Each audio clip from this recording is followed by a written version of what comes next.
Assalamualaikum warahmatullahi wabarakatuh. Saya Bunga Fadilah dengan NIM akhir 47 dari jurusan Pendidikan Tata Boga. Di sini saya akan mempresentasikan hasil pekerjaan saya untuk memenuhi tugas pendidikan teknologi kejuruan dengan tema perkembangan dan praktik pendidikan vokasi di Jepang. Kemudian untuk latar belakang dari negara Jepang, seperti yang kita ketahui bahwa sumber daya manusia di Jepang itu sangat amat berkualitas dan juga disiplin. Hal ini bisa kita lihat dengan kemajuan teknologi di Jepang seperti 50 tahun lebih maju dari peradaban saat ini. Nah, maka dari itu, Jepang sangat dikenal dengan istilah pekerjaan sepanjang hayat, di mana pengembangan keterampilan para pekerjanya ini sangat amat diperhatikan, misalnya melalui program pelatihan. Maka dari itu, sangat kecil sekali ada campur tangan dari pihak lain dalam proses perekrutan pekerjaan. Kemudian untuk yang kedua, sistem sekolah di Jepang. Sistem sekolah di Jepang ini sangat berbeda dengan di Indonesia. Untuk yang nomor satu, minimal 240 hari setiap tahun atau 6 hari dalam satu minggu selama 40 minggu di dalam satu tahun. Dengan padatnya jadwal sekolah ini bisa kita ketahui bahwa siswa di Jepang menghabiskan sebagian waktunya di sekolah. Kemudian yang kedua, harus berasal dari sekolah favorit untuk melanjutkan ke sekolah favorit tingkat berikutnya. Jadi apabila kita akan meneruskan sekolah di tingkat berikutnya dan menginginkan sekolah favorit, maka kita harusnya di tingkat sekolah sebelumnya harus berasal dari sekolah favorit juga. Apabila bukan berasal dari sekolah favorit, maka tidak dapat melanjutkan sekolah favorit di tingkat berikutnya. Kemudian yang ketiga, tidak ada ujian secara nasional untuk memasuki perguruan tinggi. Hal ini sangat berbeda dengan di Indonesia. Di Indonesia sendiri, untuk memasuki perguruan tinggi, ada tes ujian secara nasional atau yang saat ini biasa disebut SNBT. Kemudian untuk yang keempat, tempat les tambahan. Nah, jadi apabila orang tua menginginkan anaknya tampil lebih maksimal, biasanya mereka memasukkan anaknya ke tempat les tambahan atau dengan nama Juku dan Yubiko. Nah, Juku dan Yubiko ini dilakukan selama 2-3 kali pertemuan dalam satu minggu, selama 4 jam setiap pertemuannya. Kemudian, sekolah kejuruan di Jepang. Nah, sekolah kejuruan di Jepang ini berada pada sekolah lanjut tingkat kedua. Beberapa SMK di Jepang menawarkan program eksklusif kejuruan maupun kejuaraan umum. Dan saat ini SMK dilaksanakan secara full-time untuk memenuhi kebutuhan siswa.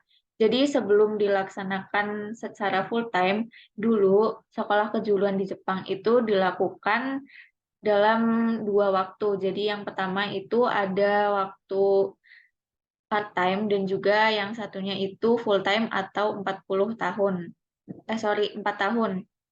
Nah, jadi em, karena untuk memenuhi kebutuhan siswanya, itu saat ini SMK di Jepang sudah dilaksanakan secara full-time. Kemudian yang berikutnya ada bidang vokasional di Jepang. Nah, bidang vokasional di Jepang ini mirip-mirip dengan di Indonesia. Jadi untuk yang pertama di sini ada bidang industri. Nah, bidang industri sendiri konten pendidikannya itu pengolahan informasi, IT, permainan, SIGI, pemeliharaan mobil dan kereta api teknologi, teknologi mekanik dan listrik dan elektronik, konstruksi dan teknik sipil dan sebagainya. Berikutnya yang kedua ada pertanian.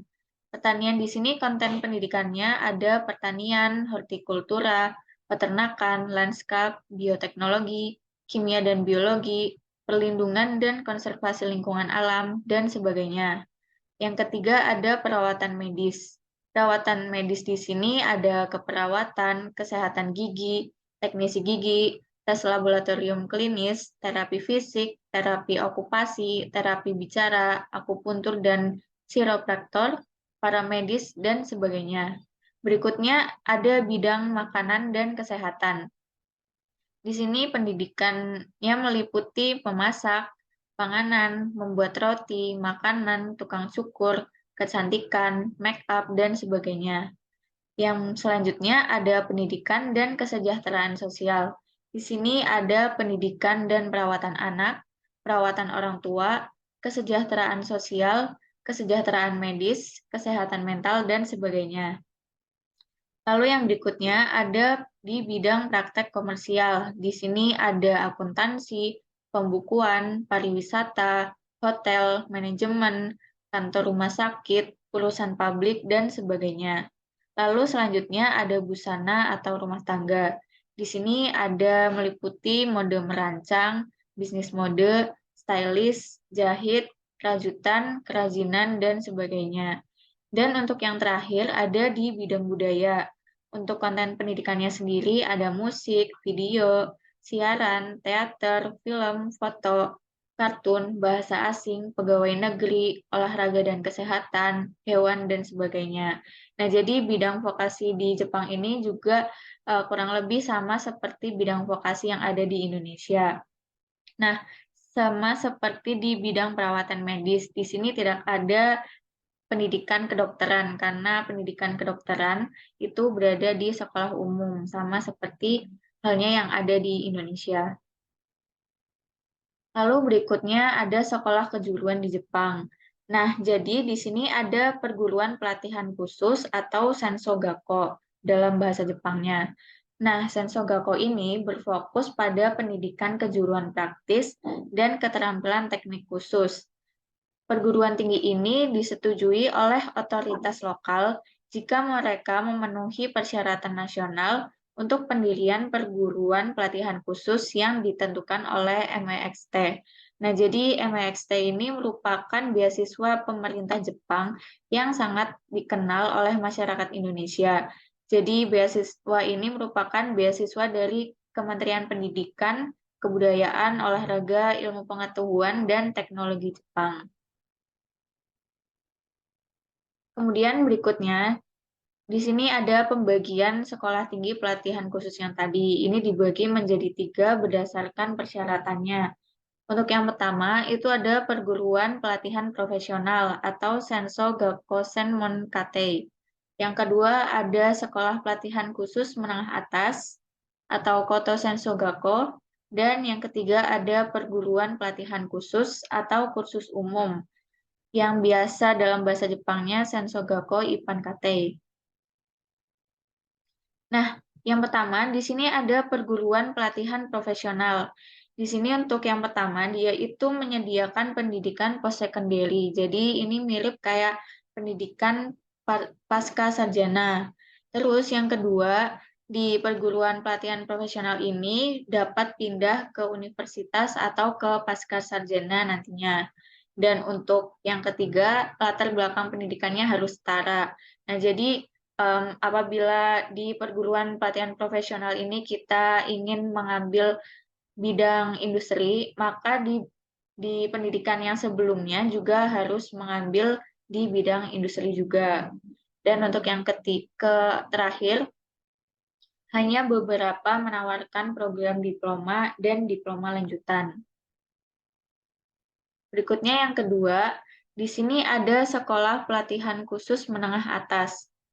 Jadi untuk yang pertama sendiri, ini menawarkan pelatihan kejuruan praktis pendidikan berdasarkan pendidikan menengah atas. Jadi sama seperti yang tadi, untuk berada di sekolah pelatihan khusus menengah atas juga harus dari latar belakang bidang pendidikan yang sama.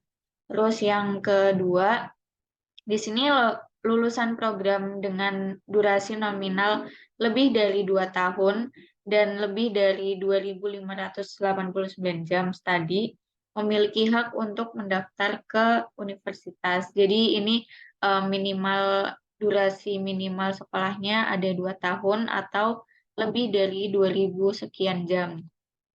Dan yang ketiga, sertifikat kelulusan sekolah menengah dapat dibandingkan dengan diploma HAVO. Nah, HAVO sendiri ini merupakan pendidikan sekolah menengah atas dengan masa studi 5 tahun.